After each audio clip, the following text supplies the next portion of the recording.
Dans cette vidéo, je vais aborder l'idée que la faim extrême, même au sein de la communauté anti-régime, est souvent encore malheureusement une notion taboue. Mais avant ça, je vais d'abord vous parler d'une métaphore qui m'est venue en tête hier et que j'ai trouvée amusante.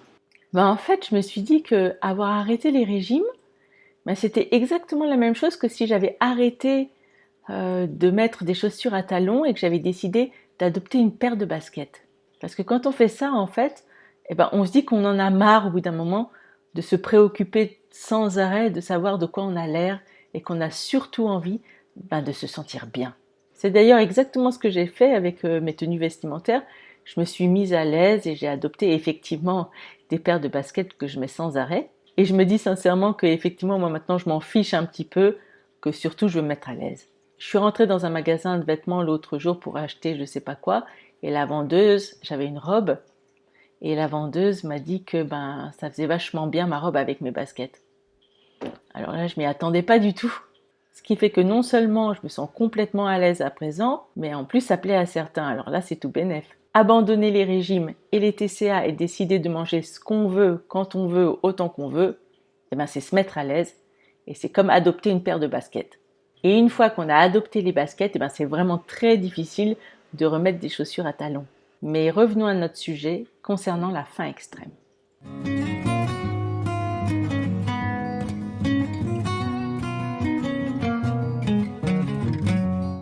Alors voilà, il me semble que la notion de faim extrême est une notion dont beaucoup de gens évitent de parler.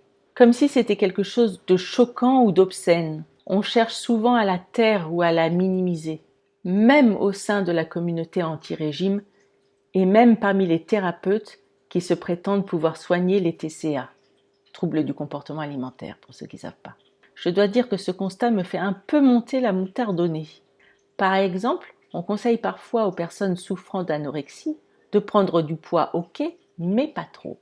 On peut paniquer assez vite et la notion d'overshoot peut rendre nerveux parfois même les thérapeutes. La notion d'overshoot, c'est quand notre poids dépasse plus ou moins largement notre poids de forme ou notre poids naturel. Alors même si on sait qu'on va ensuite retourner progressivement à notre poids de forme, n'empêche que ça peut rendre certaines personnes assez nerveuses. Alors on peut entendre des fois des phrases du style il ne s'agirait pas de passer d'un extrême à l'autre, ou bien ok, on peut manger de tout mais en modération. Et là j'avoue que c'est quelque chose qui m'énerve assez. C'est ce que je reproche un petit peu à l'alimentation intuitive, pour tout dire. Dans l'alimentation intuitive, il me semble qu'on évite assez d'aborder la notion de la faim extrême. Comme si l'idée de grossir faisait peur et qu'on pouvait grossir un peu, ok, mais pas trop. Le discours de l'alimentation intuitive donne l'impression qu'on pourrait directement passer d'un rapport troublé à l'alimentation à une relation saine à l'alimentation sans être passé par un lâcher-prise. Il me semble que dans l'alimentation intuitive, il y a un petit peu trop cette notion de manger sain et équilibré qui donne l'impression qu'on n'a pas tout à fait lâché le contrôle. Personnellement, j'ai essayé de m'intéresser au principe de l'alimentation intuitive avant de me rendre compte que en fait, ça me compliquait plus la tâche qu'autre chose. Parce qu'en ce faisant, j'ai eu comme l'impression de rester dans une forme de restriction. J'ai trouvé que des méthodes plus radicales du style all-in recovery en anglais avaient l'air d'être plus efficaces en fait. Et qu'on ne peut en réalité pas éviter ni les notions de faim extrême, ni l'idée de grossir pour pouvoir se rétablir. Il y a certaines personnes qui se rétablissent sans ressentir la faim extrême, mais dans la plupart des cas, elle est bien au rendez-vous. Et il ne faut, à mon avis, ni en avoir peur, ni la considérer comme un sujet tabou. Nous n'avons pas à avoir honte de la faim que nous ressentons. La faim, c'est la faim, et c'est normal d'avoir faim quand on s'est restreint depuis des mois, parfois des années. N'ayons pas peur des mots. Quand on sort de la restriction, on mange énormément. Et là, je ne parle pas de manger un petit peu plus de pâtes pendant 2 semaines. Se sortir des TCA et des régimes, ça implique que pendant plusieurs semaines, plusieurs mois, on va se taper des paquets et des paquets de gâteaux, des tonnes et des tonnes de féculents, des produits transformés à n'en plus finir, du sucre, des produits gras, et c'est la seule façon de rembourser la dette calorique que l'on a accumulée.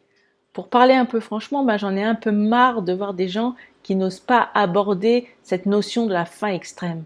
Comme s'il fallait absolument la cacher sous le tapis, la taire, surtout ne pas en parler comme si c'était une chose honteuse, alors que c'est la chose la plus naturelle et la plus saine qui puisse nous arriver.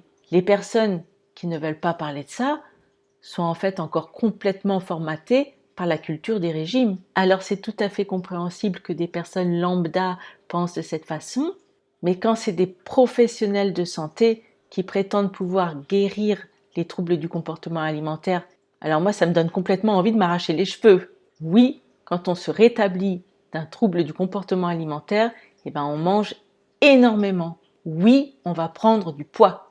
Et penser qu'on va pouvoir éviter de passer par ça, c'est malheureusement complètement irréaliste.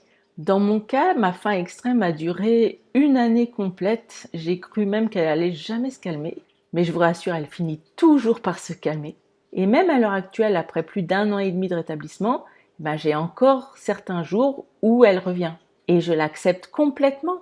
C'est juste mon corps qui a besoin de se réparer de toutes les restrictions que je lui ai fait subir durant toutes ces années. Pendant des mois et des mois au début du rétablissement, on mange toute la journée des aliments gras, des aliments sucrés, des aliments ultra transformés, parce que ce sont les meilleurs aliments qui soient pour se retaper le plus vite possible. Et c'est en lâchant prise complètement et en acceptant de grossir qu'on peut espérer guérir et retrouver un rapport sain à l'alimentation. Alors n'ayons pas peur des mots, n'ayons pas peur de notre faim et arrêtons de traiter cette dernière comme un sujet tabou.